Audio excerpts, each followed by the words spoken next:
Thanks, Las Corla. Could I ask the Minister if he will make representations to the Ambassador of Nigeria to Ireland about the refusal of the Electoral Commission to register the Socialist Party of Nigeria despite the SPN meeting all of the requirements?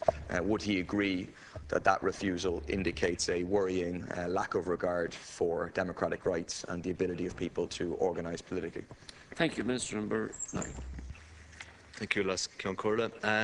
Nigeria will hold presidential and National Assembly elections on the 14th of February 2015. These will be followed on the 28th by gubernatorial and state assembly elections. And we are following developments in Nigeria very closely through our embassy in Abuja.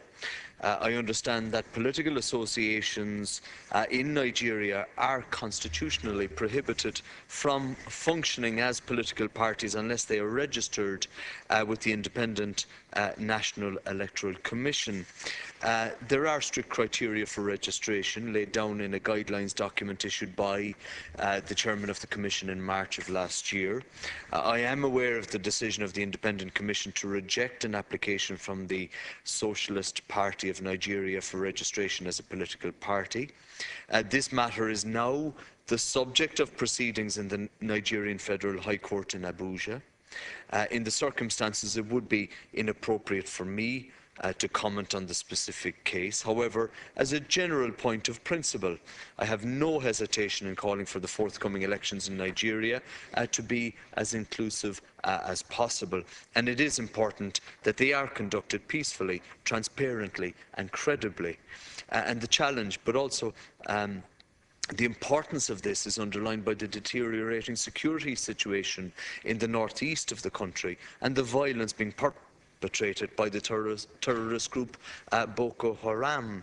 And I welcome the fact that the EU in September committed a sum of €15 million to support Nigeria in preparing for these elections, which involve over 70 million registered voters and 150,000 polling stations. And I also welcome the decision of the European Union to deploy an electoral monitoring mission to monitor the elections, and we have nominated a number of Irish observers for appointment to the mission. Thank you.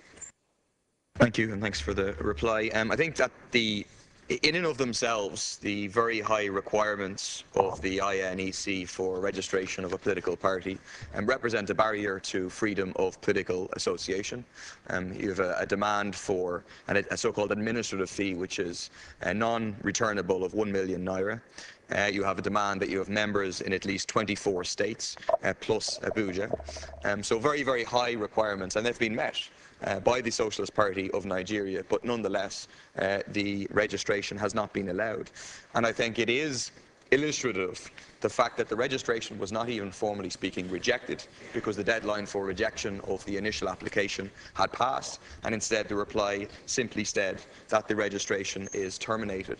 This would appear to be quite a politically motivated decision designed to prevent the Socialist Party of Nigeria participating in the elections, and therefore is contrary to the statements of the President and others about the democratic freedoms and rights within Nigeria. Thank you, Minister. I understand that the case is currently before the courts and is listed for a second hearing tomorrow, the 27th of November. Thank you. Deputy Murphy, have you a supplementary?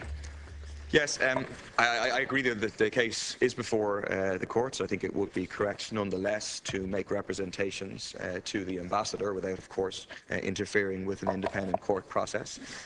Fundamentally, I think this is a political question.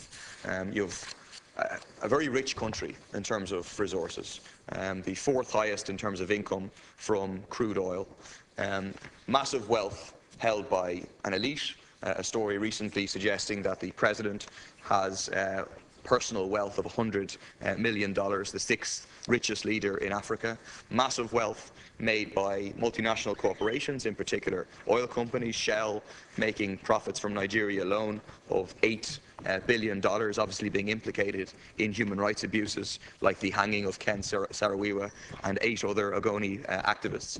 But side by side with that, massive poverty, 3/4 of the population being under 25, 68 million young adults without work, and more than half of the population living below the international poverty line of $125 a day. So it seems to me that this is an attempt to prevent a political party representing working class people, standing for socialist ideas, standing and challenging the political elite that only serve the interests of the local elite and the multinationals operating within Nigeria. Thank you, Deputy. Final reply, Minister. Well, Nigeria, from an Irish perspective, has been identified as an emerging high potential growth market in the context of the review of the government trade, tourism and investment strategy for 2010, from 2010 to 2015, and is regarded by Enterprise Ireland as the second most important sub-Saharan African market after South Africa.